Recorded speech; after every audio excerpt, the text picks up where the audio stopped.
The mahogany conference table at Chin and Associates Investment Group gleamed under recessed lighting. 20 floors above Manhattan's financial district, my father's corner office offered views of the Hudson River and enough square footage to house a small family. I sat in the least expensive chair, the one reserved for interns and disappointing children, while my brother Marcus occupied the leather throne to Dad's right. So, Emma. Dad didn't look up from the document I'd spent 3 months preparing. You want us to invest $800,000 in this. What did you call it? Data stream analytics, I said quietly. It's a predictive algorithm for data analysis. Marcus cut me off, his Princeton ring catching the light as he gestured dismissively. Yeah, we read the summary. All 5 pages of buzzwords and wishful thinking. It's a 40-page proposal, I corrected. The summary is 5 pages. The technical specifications, market analysis, and financial projections make up the rest. Right. Marcus leaned back, his $3,000 suit straining slightly across his shoulders. At 32, he'd been working at Dad's firm for 8 years, managing portfolios worth hundreds of millions. Emma, let me save us all some time.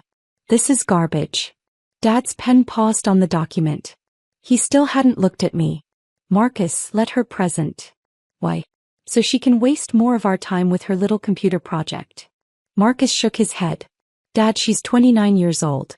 She's been out of college for 7 years.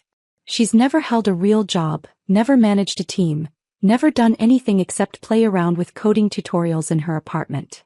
I have a degree in computer science from MIT, I said. Which you've done nothing with. Marcus finally met my eyes. Emma, your business ideas are jokes. They've always been jokes. Remember the app you wanted to build in college? The one that would revolutionize social networking? Or the platform you pitched 3 years ago that was going to transform online education? Those were different. They were failures. Just like this will be. Marcus tapped my proposal with one finger. Data stream analytics. Sounds impressive. But you know what it actually is? It's another half-baked idea from someone who thinks watching YouTube videos about entrepreneurship makes them qualified to run a company. I kept my hands folded in my lap, my voice steady. I've spent 4 years developing this algorithm. I've run it against real market data. The predictive accuracy is. Let me stop you right there. Dad finally looked up, his reading glasses perched on his nose. Robert Chin had built his investment firm from nothing, turning a small inheritance into a $400 million operation. He was brilliant with money, ruthless in business, and utterly convinced that his children's worth was measured by their ability to match his success. Emma, I've been in this business for 35 years. I've seen thousands of pitches. And I can tell you right now, this isn't going anywhere. You haven't even read the technical section. I don't need to. He removed his glasses, folding them with careful precision. You're asking for $800,000. Do you have any idea what kind of due diligence we do before investing that kind of money? What kind of track record we expect to see? I know it's a significant amount. It's not the amount, Marcus interrupted. It's the fact that you have zero credibility. No business experience. No successful ventures. Nothing that would make any serious investor look twice at this proposal. I have the algorithm, I said. I have proof of concept. I have beta testing results from what? Your friends? Other failed entrepreneurs you met on Reddit. Marcus laughed, the sound sharp and cruel. Emma, come on. This is embarrassing. Dad closed the proposal, pushing it across the table toward me. I appreciate you putting this together. I can see you worked hard on it. But Marcus is right. You need real-world experience before anyone will take you seriously. I have experience. Coding in your apartment isn't experience, Dad said. Managing a team is experience. Meeting payroll is experience. Making hard decisions about people's livelihoods, that's experience. You have none of that. So I should just give up? I'm saying you should be realistic. Dad stood, signaling the meeting was over. Get a real job. Entry level if that's what it takes. Work your way up. Learn how businesses actually operate. Then, in 5 or 10 years, if you still want to start a company, you'll have the credentials to back it up. Marcus stood as well, straightening his tie. Stick to entry-level, Emma. Find a position at a tech company. Answer phones, organize files, whatever. Build a resume. Because right now, he gestured at my proposal. Right now, you're just another dreamer with a laptop and delusions of grandeur. I gathered my documents slowly, sliding them back into my worn leather portfolio. Thank you for your time, Emma. Dad's voice softened slightly. This isn't personal. This is business. And in business you need credibility. You don't have it yet. I nodded, not trusting my voice. I'd known this would be difficult. I'd known they wouldn't immediately embrace the idea. But some part of me, some small foolish part, had hoped they might at least consider it. That they might see past my lack of traditional credentials to the innovation I'd created. Close the door on your way out, Marcus said, already turning back to his computer. I left the conference room, walked past the assistant's desk and took the elevator down 20 floors. My reflection in the polished metal doors showed a young woman in a department store suit, holding a rejected proposal, trying not to cry. My phone buzzed as I stepped onto the street. A text from my mother. How did the meeting go? Did they agree to invest? I didn't respond. Instead, I walked to the nearest coffee shop and ordered a black coffee I couldn't really afford. My savings account had $3,847 in it. My apartment cost $2,200 a month. I had at best 2 months before I'd need to find that entry-level job Dad and Marcus insisted I needed. Or I could do what I'd been planning to do anyway. I pulled out my laptop, connected to the coffee shop's Wi-Fi, and opened an encrypted folder. Inside were documents I'd been preparing for 3 months. Incorporation papers for DataStream Analytics, trademark applications, and most importantly, a list of angel investors who specialized in early-stage tech companies. The proposal I'd shown Dad and Marcus was real. The algorithm was real. The beta testing results, from actual financial firms, not Reddit friends, were real. What I hadn't told them was that I'd already incorporated DataStream Analytics 6 months ago. That I'd already secured $200,000 in angel funding from a venture capital firm in Silicon Valley. That 3 major hedge funds were already beta testing my algorithm and reporting accuracy rates that exceeded anything currently on the market. I hadn't told them because I wanted to see if they'd support me on merit alone. If they'd believe in me, their daughter and sister, enough to invest based on the quality of the idea rather than external validation. Their answer had been clear. I spent the next 2 hours in that coffee shop responding to emails from my actual investors, reviewing code with my development team. Yes, Marcus, I had a team, and finalizing contracts with 2 new beta testing clients. At 4:47 p.m. my phone rang. Surgeon. My mother. Emma, darling, you haven't responded to my text. How did it go? It didn't. They rejected the proposal. Oh, sweetheart. Mom's sympathy was genuine, which somehow made it worse. I'm sure they had their reasons. They said I have no credibility. That I need to get an entry-level job and work my way up. Well, that's not unreasonable advice, is it? Your father started at the bottom. Dad started with a $500,000 inheritance from grandfather. Emma, that's not fair. It's accurate. Look, Mom, I have to go. I have a call with some clients. Clients? Her voice brightened. You mean you're moving forward anyway? I am. Without your father's investment? Emma, how can you possibly? I'll figure it out. I always do. I hung up before she could protest further. My next call was with the CEO of Bridgewater Analytics, a mid-size hedge fund that had been beta testing my algorithm for 6 weeks. They'd seen a 23% improvement in their predictive accuracy, enough to generate an additional $40 million in returns in just over a month. Emma. Robert Bridgewater's voice was warm over the phone. I was hoping you'd call. We need to talk about expanding our implementation. I'm listening. We want to integrate DataStream across all our portfolio management systems. Full deployment. And we're prepared to pay a premium for exclusive early access while you're still in beta. How much of a premium? $5 million for 6 months of exclusivity. After that, standard licensing fees based on assets under management. I kept my voice steady, professional, giving no indication that my hands were shaking. $5 million is acceptable. I'll have my lawyers draft the contract. Your lawyers? Robert chuckled. Emma, you're what, 27? 29. 29. And you already talk like a seasoned CEO. I like that. This algorithm of yours, it's the real deal. You know that, right? I do. Good. Don't let anyone tell you otherwise.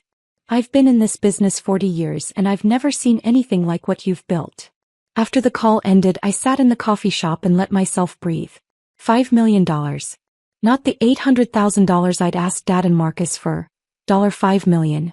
Over the next 3 months, I kept my head down and worked. I didn't tell my family about Bridgewater's contract. I didn't mention when Goldman Sachs reached out, interested in beta testing. I said nothing when JP Morgan's quantitative analysis team scheduled a demo. I went to family dinners and smiled when Marcus talked about his latest deals. I nodded when Dad gave advice about networking and credential building. I stayed quiet when Mom suggested I look into graduate school programs, something practical like an MBA. And in the background, DataStream Analytics grew. By month 4, I had 12 major clients. By month 6, 23. The algorithm's performance was exceeding even my own projections. Hedge funds using DataStream were seeing accuracy improvements between 18% and 31%. In the world of financial prediction, those numbers were revolutionary. The angel investors who'd initially put in $200,000 were now sitting on equity worth $8 million. They wanted to invest more. Everyone wanted to invest more. I took second-round funding, $30 million from a consortium of venture capital firms. Third round came 4 months later, $120 million. My ownership stake remained at 73%, and DataStream Analytics valuation hit $2.4 billion. I was, on paper, worth $1.75 billion. I still lived in my $2,200 a month apartment. Still drove my 7-year-old Honda. Still wore department store suits to family dinners. Because I wanted to see how long it would take them to notice. The answer, it turned out, was 14 months. I was at Sunday dinner at my parents' Westchester estate, a monthly obligation I couldn't escape without causing family drama, when Marcus brought up a Bloomberg article he'd read. There's this new analytics company making waves in the hedge fund world, he said, cutting into his steak. DataStream something. Apparently, they've got an algorithm that's actually delivering on the hype. Dad looked interested. DataStream? Haven't heard of them. They're small. Private. But the performance numbers are insane. Marcus pulled out his phone, scrolling through the article. Says here they're projecting $500 million in revenue this year. For a company that's barely 18 months old. What's their secret? Dad asked. Some kind of predictive algorithm. Machine learning, AI, all that buzzword stuff. But unlike most AI companies, this one actually works. Marcus paused, reading. The founder is anonymous. Won't do interviews. Very secretive. I continued eating my salad, keeping my expression neutral. Mom smiled at me from across the table. Emma, darling, this sounds like the kind of thing you were interested in. Didn't you have that proposal about data analysis? Something like that, I said quietly. You should look into working for them, Dad suggested. A company like that growing that fast, they'll need good people. It might be a way to get your foot in the door. Maybe, I said. Marcus snorted. Dad, they're not going to hire Emma. Companies like DataStream want people with elite credentials. MIT grads who've worked at Google or Facebook. Not someone who's been unemployed for the last year. I haven't been unemployed. Freelancing doesn't count. Marcus waved his hand dismissively. Trust me, Emma. Companies at that level aren't interested in resume gaps and failed proposals. I set down my fork carefully. How do you know I've been freelancing? What else would you be doing? You're not working anywhere. You're not in grad school. You're just around. Marcus shrugged. Look, I'm not trying to be harsh. I'm being realistic. You need to aim lower. Entry-level positions at established companies. Build a real resume. Marcus is right, Dad said. There's no shame in starting small, Emma. Everyone has to pay their dues. Some people more than others, I murmured. What was that? Nothing. May I be excused? I have some work to finish. Mom frowned. Work? It's Sunday. You should relax. I have a deadline. I left before anyone could protest further, driving back to Manhattan in my Honda while Marcus probably climbed into his BMW and Dad into his Mercedes. That night, I approved DataStream's IPO filing. We'd been planning it for months. My lawyers, my CFO, my board of directors. Everyone agreed the company was ready. The financials were strong. The client base was solid. The growth trajectory was sustainable. The IPO was scheduled for 3 weeks later. Mid-morning on a Thursday. I'd be ringing the opening bell at NASDAQ. I didn't tell my family. The night before the IPO, I had dinner with my parents and Marcus at their favorite restaurant in Midtown. An Italian place with white tablecloths and wine that cost more per bottle than my monthly rent. "Emma, we wanted to talk to you about something," Mom said as the appetizers arrived. "Your father and I are concerned." "About what?" "About your future." Dad leaned forward, his voice gentle but firm. "You're 29 years old. You're not getting any younger. And frankly, your lack of career progress is becoming worrying." Marcus nodded. "We've been talking and we think you need professional help. Career counseling. Maybe therapy to work through whatever's blocking you from moving forward." "I'm not blocked." "Emma, you've been unemployed for over a year," Mom said. "Living off savings doing odd jobs. That's not sustainable. And it's not healthy." "We want to help you," Dad said. "We've talked to a career counselor who specializes in helping young adults who've lost their direction. He's excellent. Very compassionate." "I haven't lost my direction." "Then what have you been doing?" Marcus challenged. "Seriously, Emma. What do you do all day?" I took a sip of water, considering my answer. I could tell them. I could explain about DataStream, about the IPO happening in 12 hours, about the fact that by this time tomorrow, I'd be one of the youngest self-made billionaires in technology. But I didn't. "I've been working on projects," I said instead. "Projects?" Marcus laughed. "Right. More business proposals that will never go anywhere. Something like that." Dad sighed. "Emma, please. Take this seriously. We're offering to help. To pay for counseling, to use our connections to get you interviews. But you have to meet us halfway."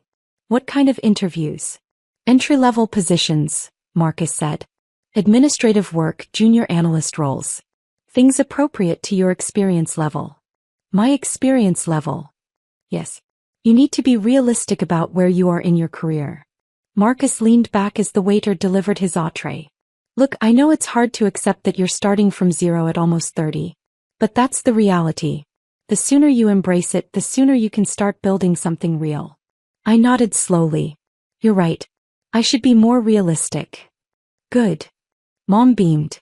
"That's a mature attitude, sweetheart. We're proud of you for listening." "I've actually been thinking about making some changes," I continued. "Big changes." "That's wonderful," Dad said. "What kind of changes?" "I'll tell you tomorrow. After the market opens." Marcus frowned. "After the market opens? What does that have to do with anything?" "You'll see." The next morning I woke at 5 a.m. I showered, dressed in a navy suit I'd had custom-made for this occasion, and took a car service to Times Square. The NASDAQ building was already buzzing with activity. Camera crews, journalists, analysts waiting for the morning's biggest IPO. DataStream Analytics. Opening price projected at $87 per share. My CFO met me in the lobby grinning. "Ready to become very publicly wealthy?" "Ready as I'll ever be." At 9:30 a.m. exactly, I stood on the NASDAQ platform and rang the opening bell. Cameras flashed. Journalists shouted questions. The digital displays showed DataStream's ticker symbol lighting up, shares trading, the price climbing. $87. $94. $103. $118. By 9:45 a.m., DataStream Analytics had a market capitalization of $7.2 billion. My 73% stake was worth $5.26 billion. My phone started buzzing immediately. Texts, calls, emails. But I ignored them all except one. A Bloomberg news alert. DataStream Analytics IPO surges 35% in first 15 minutes. Founder Emma Chin, 29, now worth $5.8 billion. I smiled at the screen, then took a car service to Lower Manhattan. To my father's office building. To Chin and Associates Investment Group. The receptionist looked startled when I walked in. "Miss Chin, I didn't know you had a meeting scheduled." "I don't. Is my father in?" "Yes, but he's with a client." "I'll wait." I sat in the reception area, the same place I'd waited 14 months ago with my rejected proposal. The Bloomberg terminal in the corner was showing the market, DataStream's ticker prominently displayed as one of the day's biggest movers. 10 minutes later, Dad emerged from his office with a client. He stopped short when he saw me. Emma, what are you doing here? I wanted to talk to you about that career counseling. Dad glanced at his watch. Can it wait? I have a busy morning. It won't take long. I stood, gesturing to his office. Just a few minutes. He sighed but led me inside. Marcus was already there, sitting at the Bloomberg terminal, his face pale. Emma, Marcus said slowly, not looking away from the screen. There's a company that went public this morning. DataStream Analytics. I heard. The founder is named Emma Chin. Common name, I said lightly. Emma. Dad's voice was sharp. What's going on? Marcus finally turned to face me. Tell me this isn't you. This isn't me, I said. Then I paused. Actually, that's a lie. It is me. The silence in the office was absolute. What? Dad's voice was barely a whisper. I pulled out my phone, opening the Bloomberg article. DataStream Analytics went public this morning. Opening price was $87 per share. It's currently trading at $121. The company's market cap is $7.2 billion. I own 73% of the company, which makes my net worth approximately $5.8 billion. Marcus stood abruptly, his chair rolling backward. That's impossible. It's actually quite possible. I incorporated the company 14 months ago, right after you rejected my proposal for $800,000. Dad grabbed my phone, staring at the article. His face went through several shades of red and white. This can't be real. It's real. You can check the NASDAQ listings, or Bloomberg, or any financial news outlet. DataStream Analytics is the biggest IPO of the quarter. But you said, Marcus stopped, his voice strangled. You said you were freelancing. You said you had no clients. I lied. Well, technically I deflected. You assumed I had no clients. I didn't correct you. Why? Dad's voice cracked. Why wouldn't you tell us? Because I wanted to see if you'd support me without external validation. If you'd believe in me based on the quality of my work rather than my credentials. I met his eyes. You didn't. Emma, we didn't know. You didn't want to know. I showed you a 40-page proposal with technical specifications, market analysis, and financial projections. You read 5 pages and dismissed it as buzzwords and wishful thinking.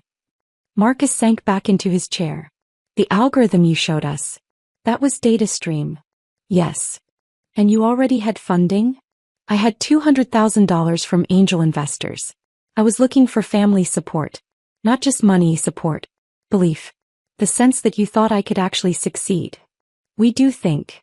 You thought I needed therapy to work through my career blocks.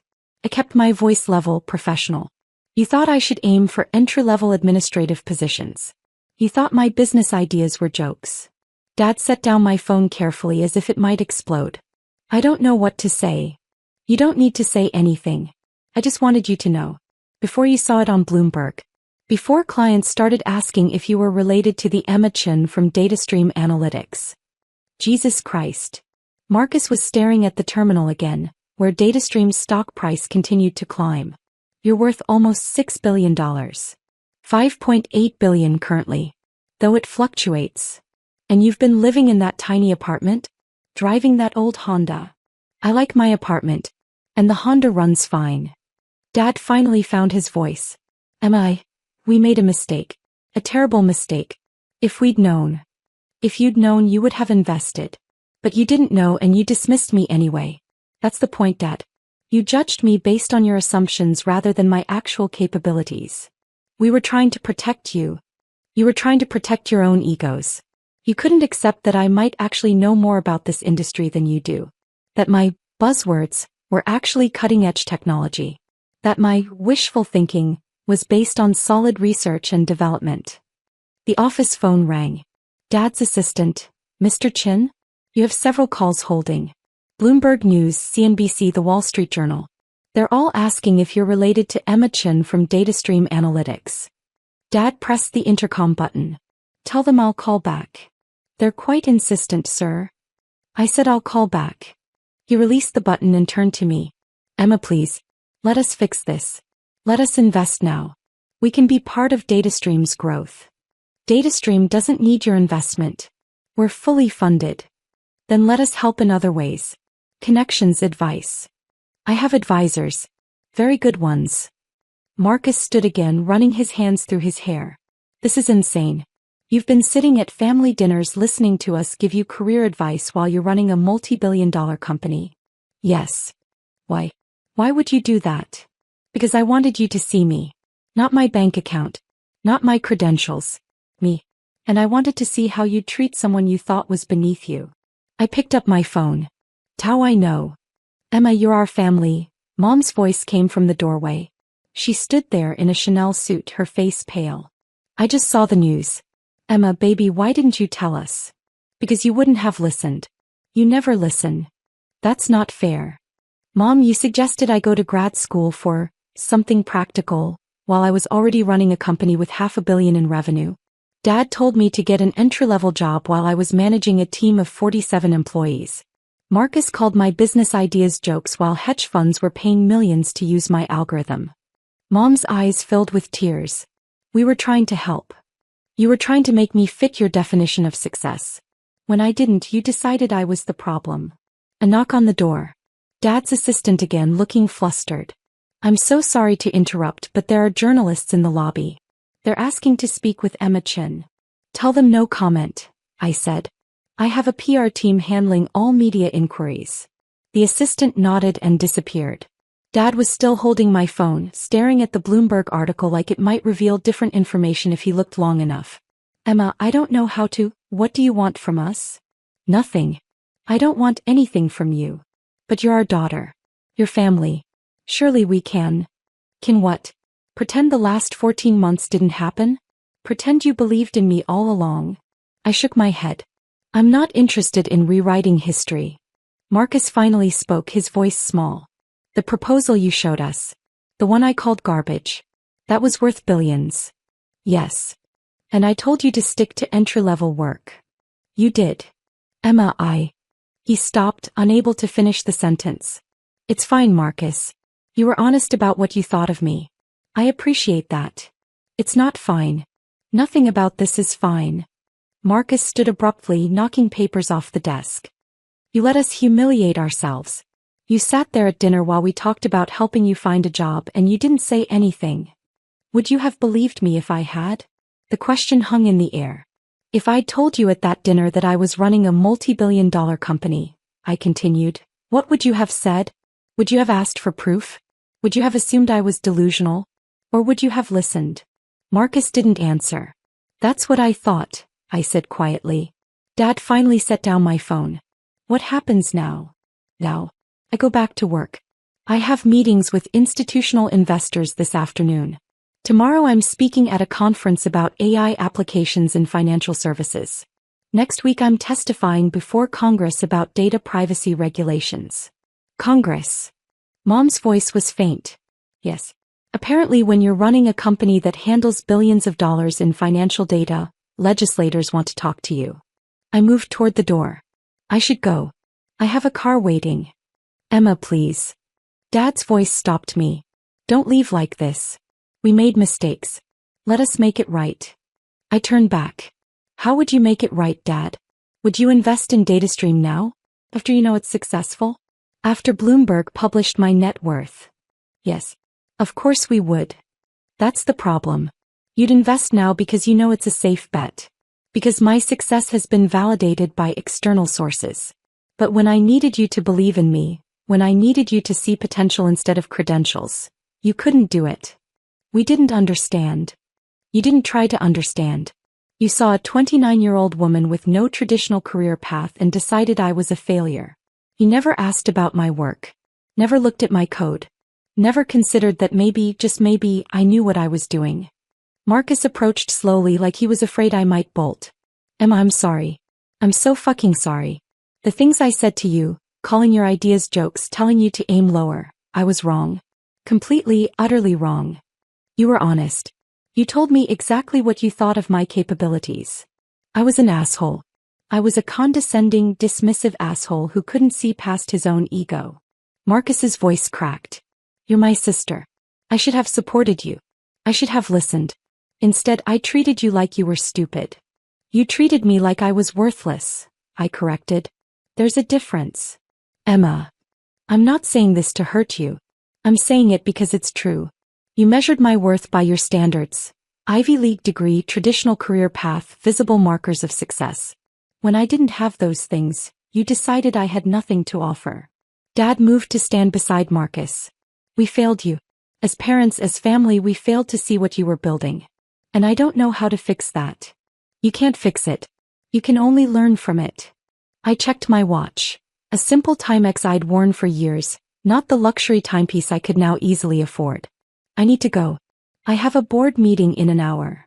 A board meeting. Mom laughed, the sound slightly hysterical. Our daughter has board meetings. And we didn't even know. You would have known if you'd asked. If you'd shown any interest in my life beyond disappointment. That's not fair. Mom, you cried at Christmas because I didn't have a real career. You told your friends I was still figuring things out. You pitied me. I met her eyes. Well, now you don't have to. I've figured it out. I left before anyone could respond, taking the elevator down 20 floors for the second time in 14 months. But this time, when I saw my reflection in the polished metal doors, I didn't see a disappointed daughter with a rejected proposal. I saw a CEO, a founder, a self-made billionaire who'd built something revolutionary while her family told her to aim lower. My phone rang as I reached the street. Sarah, my head of PR. Emma, the press is going crazy. Every major outlet wants an interview. And your family. What about my family? Your father's firm issued a statement claiming they were instrumental in supporting DataStream's early development. I stopped walking. They what? It went out 10 minutes ago. To Bloomberg, Wall Street Journal, CNBC. They're taking credit for your success. Of course they were. Issue a correction, I said. Make it clear that DataStream received no funding or support from Chin and Associates. Include the timeline, that I approached them for investment 14 months ago and was rejected. Emma, are you sure? That's going to create a media firestorm. I'm sure. The truth matters. Hey, I'll draft something and send it for your approval. I hung up and continued walking to where my driver waited. Not a Honda anymore. I'd finally upgraded to a Tesla, though I still lived in the same apartment. Some changes were necessary. Others weren't. That evening the correction went live. Every news outlet that had published my father's false statement ran updates with DataStream's version of events. The narrative shifted from supportive family helps daughter succeed to family rejects daughter's proposal, daughter builds billion-dollar company anyway. Social media exploded. #DataStream Emma trended for 3 days. Think pieces appeared about family dynamics, gender bias in investment decisions, and the importance of believing in unconventional paths to success. My parents' phones wouldn't stop ringing. Marcus's LinkedIn was flooded with comments. Chin and Associates' reputation took a visible hit. Several clients quietly moved their portfolios elsewhere, uncomfortable with the firm's treatment of their own family member. I didn't feel guilty. I felt free. A week later, I was sitting in my office, a corner space with views of the Hudson River 23 floors up in my own building, when my assistant buzzed. Emma, your father is here. He doesn't have an appointment, but he says it's urgent. I considered turning him away. Then, send him in. Dad entered slowly, looking smaller somehow. Older. He'd always been larger than life in my mind. The successful investor, the brilliant businessman, the father whose approval I desperately wanted. Now he just looked like a man who'd made a terrible mistake. Emma. Thank you for seeing me. You have 5 minutes. He nodded, sitting in the chair across from my desk. The expensive chair. The one I reserved for important clients. I'm not here to apologize, he said. I am sorry. Desperately sorry. But I know words don't fix what we did. Then why are you here? To tell you that you were right. About everything. We didn't listen. We didn't see you. We measured you against our expectations instead of your actual potential. He leaned forward. Emma, I've been in finance for 35 years. I've reviewed thousands of proposals. And that day in my office when you showed me DataStream, I should have recognized what I was looking at. But you didn't. I didn't because I couldn't see past my own prejudices. You were my daughter. You didn't have the traditional markers of success. So I dismissed you. He smiled sadly. I taught you to be brilliant and then I punished you for thinking differently than I do. Yes. I can't undo that. But I want you to know I see you now. I see what you built. And it's extraordinary. I didn't respond immediately. I looked at my father, at his expensive suit and his regret, and I felt nothing. No anger. No satisfaction. Just a quiet certainty that I'd been right to trust myself over his judgment. Thank you for saying that, I said finally. But it doesn't change anything. I know. I wanted you to hear it. From me. That you were right and I was wrong, and what you built is more impressive than anything I've done in my entire career. Okay. He stood, moved toward the door, then stopped. For what it's worth, I'm proud of you. Even though I have no right to be. Even though I did everything possible to undermine your confidence. You succeeded anyway. That's remarkable. After he left, I sat in my office and watched the sun set over the Hudson. My phone buzzed with notifications, investor calls to return, media requests to decline, board decisions to make. I thought about that conference room 14 months ago. About Marcus calling my ideas jokes. About Dad telling me to stick to entry-level work. About the way they dismissed me without really listening. And I thought about now. About the Bloomberg headlines. About the NASDAQ opening bell. About the fact that DataStream Analytics was changing how the financial world understood predictive data. I'd built something extraordinary. Not because of my family's support, but in spite of their dismissal. And that was worth more than any apology could ever be. My phone buzzed again. A text from an unknown number. Saw your story on Bloomberg. Similar thing happened to me with my family. Just wanted to say, thank you for not backing down. You proved they were wrong. That matters. I smiled and saved the message. Because that was the point, wasn't it? Not revenge.